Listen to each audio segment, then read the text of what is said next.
அப்பா, இப்படி ஒரு பெண்ணை நான் கண்டதும் இல்லை. என்ன முரட்டு முடியா இருக்கு, யாரும் முரட்டாளா ஓடிட்டு இருக்கான் அப்படிங்கிற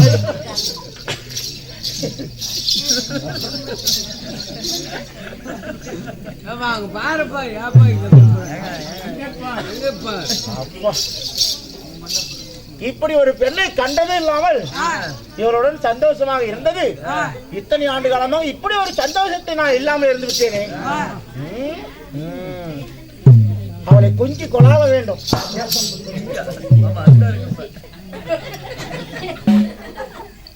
அவன் என்ன பார்த்த மாதிரி இருக்கிறான்.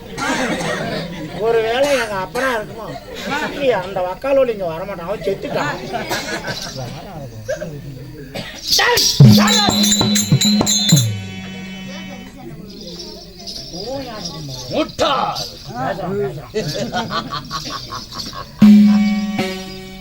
என்னடா எங்கே கொஞ்சி கொலவி கொண்டிருக்கின்றாய்? ஆமாடா, என் காதலியை கொஞ்சி கொலாவது என்னுடைய வேலை. அதுக்கு இடையில நீ யாரா? உனது காதலியா? யாரா நீ? கோமாளி.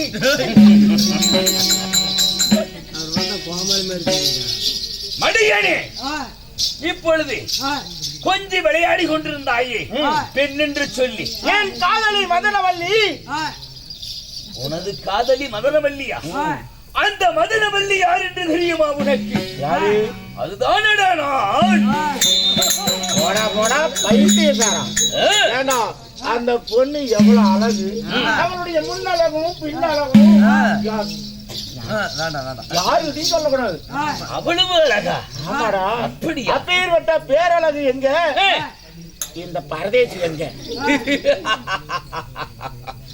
மானங்கட்டவனே மடையனே, ஆண் என்று தெரியாமல் விடுக்கி ஒரு பெண்ணிடத்தில் நீ விளையாடி கொண்டிருந்திருக்கின்றாய் இதுவரையில். நீ அப்படின்னா நீ என்ன சொல்ல வர? அந்த பெண்ணாக இருந்தவள் நான் தான், வேறு யாரும் இல்லை. எப்படி?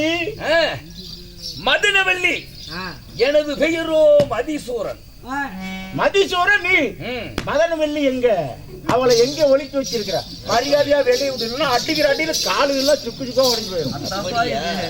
நீ என்னை அடிக்கின்றாயா? இல்ல நான் உன்னை அடிக்கிறேனா? எப்படி நான் மதனவல்லியாக மாறினேன்?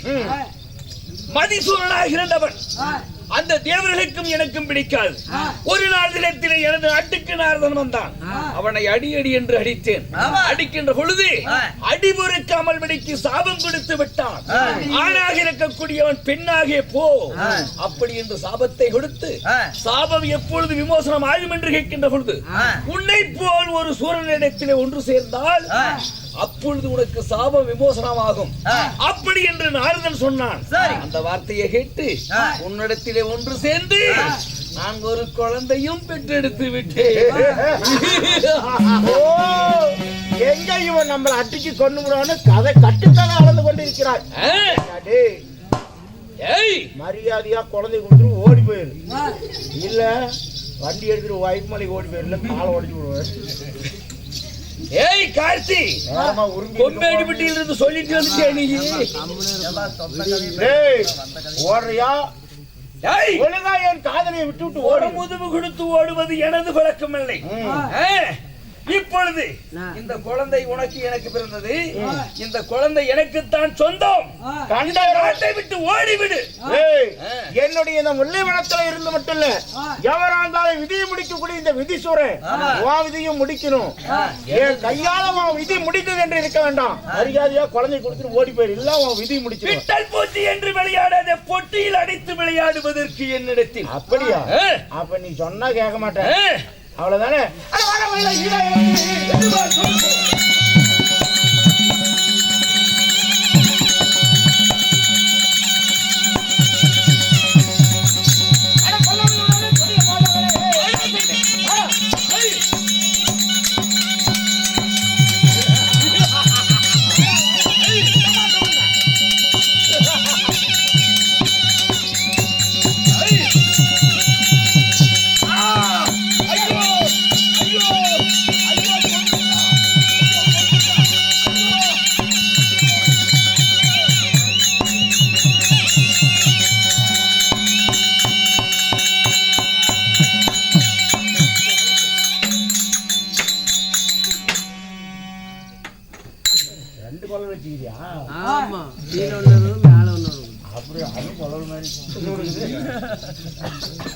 ஆனா இங்க அப்பயே அவங்கிட்ட படிச்சு சொன்னேன். என்ன படிச்சீங்க? மரியாதையா போயிரு. அவன் போயிருவான், 2 அடி அடிச்சா போயிருவான். ஏய் அவன்கிட்ட சொன்னேன். இஷ்டமாடா. கேட்டு சரி இந்த பக்கம் வா. மரியாதையா போயிரு. உன்னுடைய விதி என் கையால் முடிந்தாக இருக்க கூடாது. இந்த விதி சொல்ல நினைத்தால் உன் விதியை முடிச்சிருவேன் அப்படின்னு சொல்லி அவன் கேட்கல. சொன்ன பேச்சு கேட்கலன்னா குடுக்கறத கொடுத்தாதான் குருடியும் தன குத்துவாங்க. அது போல எடுத்தேன் 1000 எப்படி 1000 எடுத்தா 500 ரூபாய்க்கு இல்லையா? 2 பேர் பிரிச்சு எடுத்தா 1000 ரூபாய் தாங்க வரும். என்ன 1000 சம்பளம்? அந்த ஜாதி கொடு. அத கொடுக்காத. 1000 எடுத்து 1000 ஒரு சண்டை செய்து மலையும் மலையும் மோதுவது போல் கிட்டீர் முத்துனீங்கன்னா நான் கிட்டீர்னு போயிருவேன். கிட்டீர் என்று மோதுவது போல் இருந்தது. ஆனா இறுதியாக ஒரே வெட்டு தலை தனியா போய் அவன் பொட்டில் தனியா போயிட்டு முண்டை தனியா போயிட்டு. ஆமா அவனோ இருந்து விட்டான். மதீஸ்வரன் ஆமாங்க. இந்த குழந்தை எனக்கு தான் சொந்தம். ஆமாங்க. தலை இருக்க வாழலாமா?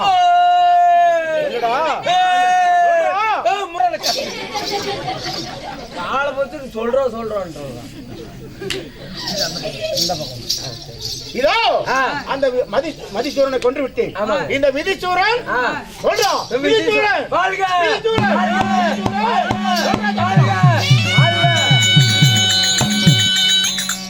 சும்மா இல்ல. ஆமாங்க. கண்டவர்களை விதி முடிக்கும். 5 கிலோ அரிசி வாங்கல. காலையில நான் போய் சேர்ந்துருவேன். இங்கே கல்லு நட்டிட்டு போயிடும். கல்லா ஏண்டா? ஏங்க? ஏய் கவலைப்படாத. இதோ இந்த குழந்தையை நான் மட்டும் வைத்துக் கொண்டு ஒரு ஆணாக நான் இந்த முல்லை வனத்தில் இருந்து கொண்டு இந்த குழந்தையை வளர்த்து வாலிபம் செய்ய முடியுமா? முடியாது. ஏனென்றால் என் எதிரியாகப்பட்ட யார்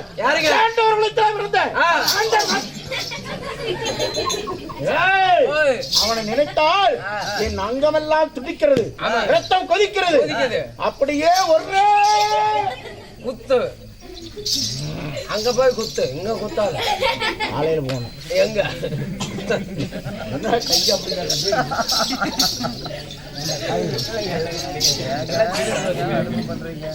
இதோ அவனை யாருங்க? பாண்டவனின் தந்தையை மடித்தவன். ஆமாங்க. அந்த பாண்டவர்களிடத்திலே பிறந்த பீமன். ஆமாங்க. பக்காசுரனையும் இடும்பனையும் எண்ணற்ற என்னை போல பலசாலியை இருந்த மகாவீர பிரதாபர்களை மடித்தான் அந்த பீமன். அவன் தான் என்னுடைய எதிரி. பாண்டவர்களாகி அவர்களை எதிரி நான். வருவேன் என்று முல்லைவனத்துல காத்துக்கிட்டு இருக்கிறேன். அப்படி அவர் மீது பகை வைத்துக் கொண்டு இந்த குழந்தையை நாம வளர்த்த முடியாது. இதோ என் குழந்தையாக வரக்கூடிய காலையிடத்துல இந்த குழந்தையை கொடுத்து ஒப்படைக்கணும். ஆமா ஆமாங்க. இப்பொழுது நோண்டணும் எங்க அம்மால. வேண்டுங்க.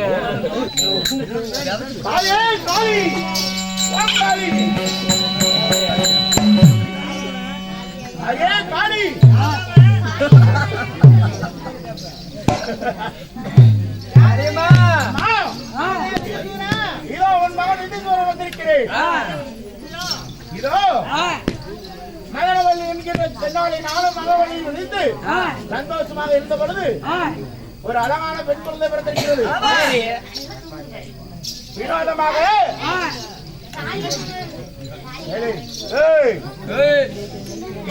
பேசிட்டு வரும். இதோ அவன் பேரோ மதிசூரனோ. இதோ விதிசூரன்.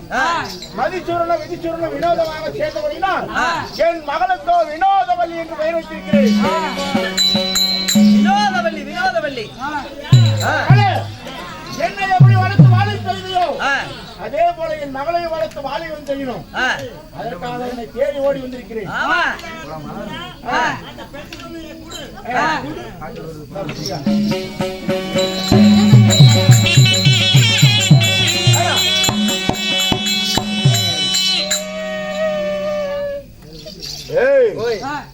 இதோ என் குலதெய்வா ஒழுங்கக்கூடிய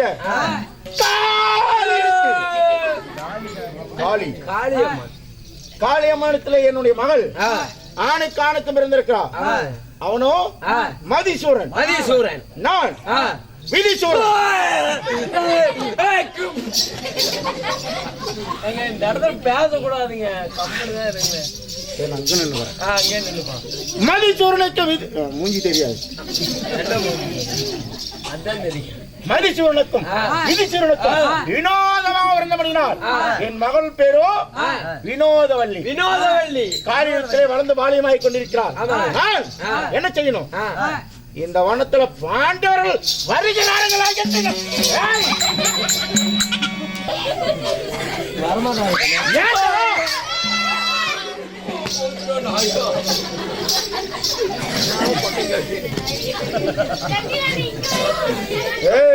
யாரு கூப்பிடணும்? இதோ சத்தம் ஏண்டா கத்துறாங்க? ஏண்டா கத்துறாங்க? ஏண்டா கத்துறாங்க? ஏண்டா கத்துறாங்க?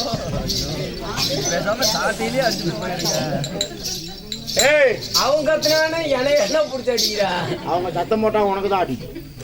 சாஞ்சாவே இருக்கீங்க, கத்த மாட்டாதீங்க. முடியலையே, சத்தத்தை அடக்கிட்டாங்க. இருந்தாலும் என் மகள் வளர்ந்து வாழைவாய் கொண்டிருக்கிறார். அவத்துங்க சரி சரி சரி. இருந்தாலும் நான் என் மகளை பார்க்கணும். ஆமா, சீக்கிரம் சென்று யாருங்க? என் மகள் வினோதவல்லி வினோதவல்லி வளர்ந்து வாலியமாய் கொண்டிருக்கிறார். ஆமாங்க. நந்தவனத்திற்கு சென்று காளி கோயில் தள்ளி போறேன். அப்படியே நின்று பேசுங்க. காளி கோயிலுக்கு பூஜைக்கு தேவையான மலர்களை எடுக்கணும். ஆமாங்க. சீக்கிரம் சென்று தந்தையார் அழைத்தார் என்று சொல்லி சீக்கிரம் என் மகள் அழிச்சிட்டு வா. தாங்குமா? என்னது அழுத்திட்டு வர சொல்றீங்க? அழைச்சிட்டு வரான்னா அழுத்திட்டு அழுத்திட்டு வர்றதா? நான் ஒரு அழுத்த அழுத்தனே போய் சேர்ந்துருவேன்.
ஆமா